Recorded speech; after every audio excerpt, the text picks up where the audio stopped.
and welcome back to my kitchen. Today I have a very busy day going. I have consignment pickup tomorrow. I've got things online that I've been selling. It's time I have some things I need to replace, I have some things I need to repair, so that's what I do to try to make a little bit extra money. Right now I am working on multiple things. I don't know if you can see behind me. I've got the dehydrator going back there, and that has my the last of the red onions that I have. I've been doing dishes. My wide mouth container to be able to do some of the wines has come in, so I have that all washed. Over here, I've got some pears and that going. My son has pretty much ate all the jars of pears that I canned previously. So I am going to take some of the pears I've gotten dumpster diving, and I've had in the refrigerator, really cold, to try to give me more time.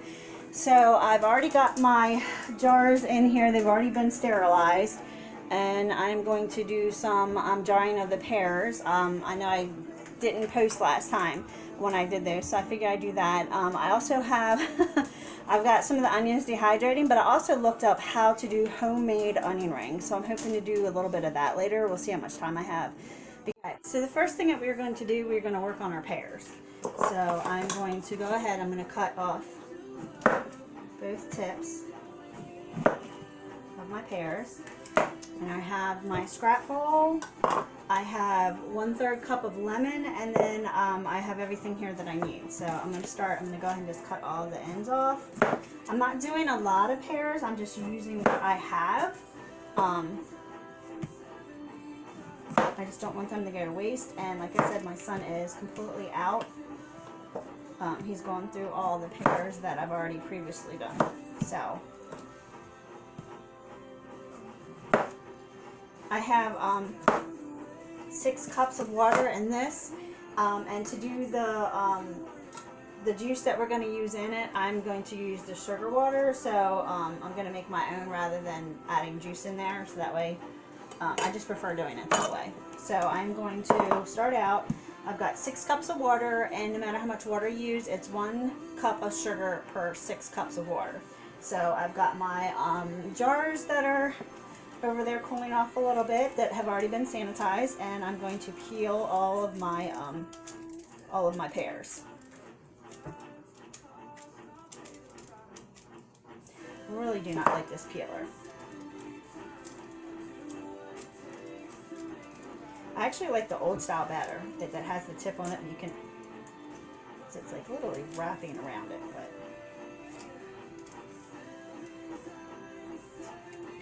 I tell you what, these pears are really, really juicy.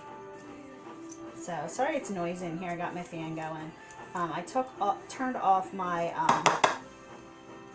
my exhaust fans because they are really noisy. So I've got 2 of them in here. I have the one that's over here, and my house was built in 1920, so I actually have the original vent that when they finally, when they put one in the kitchen, they obviously redid it because it's up in the ceiling over there near the refrigerator, which obviously the stove's over here. And peel all this up, and I will see you when I'm all done.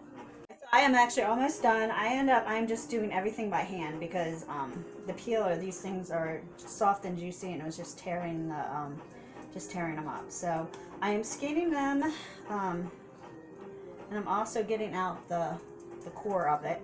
So I'm cutting out the core. And mine, I am cutting into slices. You can do them in halves, you can do them in quarters. I prefer to do them this way. I don't know, just it's easier that way. So I've got all my pears in here. I've got my sugar going over here in the water. And when I got about a little over halfway, I went ahead and started the sugar and that in there, and it's going to be boiling in just a minute. And once it starts boiling, then I'm going to add in the pears, a layer at a time. Okay guys, so it's finally at a boil. So I'm turning it down to medium heat because I'm going to cook these pears in this juice. And it's going to take a minute because I have a electric stove, so it's not like the gas where you turn it down and it cools off pretty quick. So we're going to add a layer in at a time. which for me it'd only be one layer anyway. Then of course I'm draining out the juice. I'm not putting the juice in there too.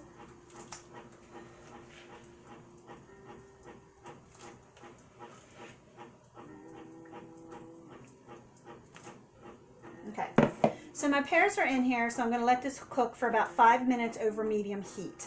And then at that point we can remove the pears and start putting the pears into the jars. So I'll see you in about 5 minutes, guys. I'm going to add them into my jars.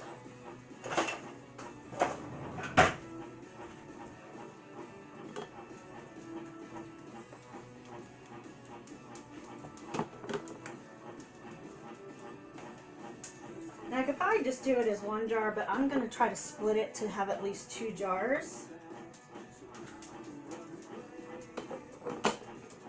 Just because that way I can, I rotate the fruits around that my son eats. He gets sick of eating the same thing all the time, so once I open a jar, I try to use it until it's all used up. And I try to make sure that I rotate everything so that he doesn't get tired of the same thing, because he'll have a habit of really liking something and he'll eat it until he's just sick of it, and then he'll literally cut it completely out of his diet. So I'm going to try to do these in the smaller ones, and in that way too I can also have the juice for them.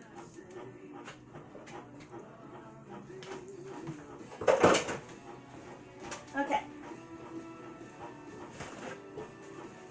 So next I'm going to add the juice into these. And I'm going to use this because pouring for me is just not, I'm like a messy person here. I spill stuff like crazy, absolute crazy. So we're going to leave a 1/2 inch headspace on there.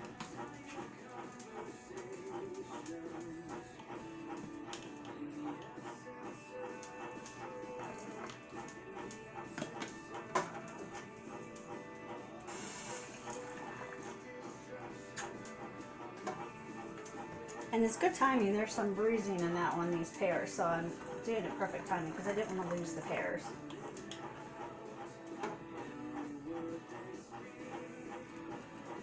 Okay. And I have this handy tool that actually has the measurements on it if you haven't been on here before.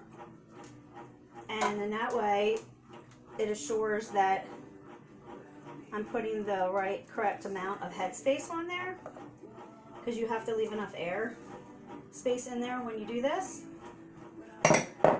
And I'm also going to use this other end, and I have to make sure that I get all those air bubbles out, because you don't want any air bubbles in there. So we want to make sure we release any air pockets in that are in there.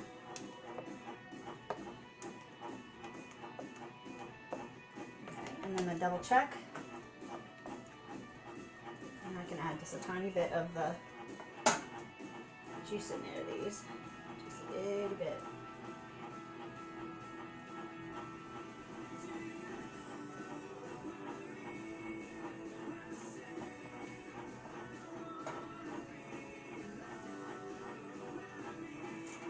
Okay. So next thing that I'm going to do is I'm going to clean off the rims of these. I want to make sure that there's no juice, any oils from your fingers, anything that can get on there that will cause the lid to not seal, because it literally suctions what little bit of air that's left there will be suctioned out, and it sucks in and pulls the lid down, and that's how it tightens down and makes that nice seal. So I want to make sure it's all cleaned off, and your oils from your fingers and that will do the same thing. It's the same thing. I'm going to make sure that that rubble seal part, that I'm not touching that. Put those on here. And I know when I'm doing my jellies and stuff, I'll leave the rims in that in some warm water, but these are literally were just sanitized, so they're still pretty warm. And these are still pretty hot here, so I am going to use this to try to help. I'm going to hand tighten these a little bit, and they're ready to go in there. So that is awesome. So let me move my stuff around here, because I have to get my my big pan over to here. I only have one big burner on my stove, so unfortunately it makes it a little bit more difficult when you only have one. So that's only the one burner that I can really use for it, because the pot is so big. I need that big burner. So I'm going to take my jars, and I actually have this handy piece that allowed me to put it right down into the water.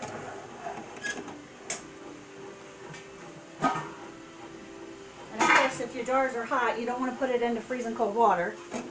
So we've already got that water heated up from sterilizing, and I added a little bit of water into it and flip a little bit. That's sitting back up again. Okay. So I've got that all ready to go. So it's almost to a boil. It hits that boil. I like to put it in just a minute before that, just because I'm always concerned that I'm klutzy, I'm going to end up burning my hands. So I put it in there just before that, so that way it's set and ready to go. And once it hits that boil, we'll have it cooking for about 20 minutes. So my water bath is all done, and I've actually pulled out, if you can see them, my 2 jars of pears, and they're sitting, and I've actually already heard, as I was moving the first one, I actually already heard it pop. So we're waiting for, sometimes they pop before you get them there, but as they're the heat and they're cooling down, you'll hear the popping noise, and that's actually the center part of these lids popping down. So they have popped already, which is awesome. That means that everything is done properly. If they don't pop, it generally means it hasn't sealed properly. So you can either re-water bath them. The only thing with that, it's going to make it even softer. Or you can just open that jar, put it in the fridge, and use it within the next few days, which is no big deal. But mine are all good to go. So, and my kitchen, of course, is all clean. As I was doing all that and getting things together, I clean as I go, so I have no dishes or anything to do because they are all done. So thanks guys for coming today. I hope you enjoyed my video. If you did, give me a big old thumbs up, and don't forget to subscribe, and I'll see you guys next time. Bye.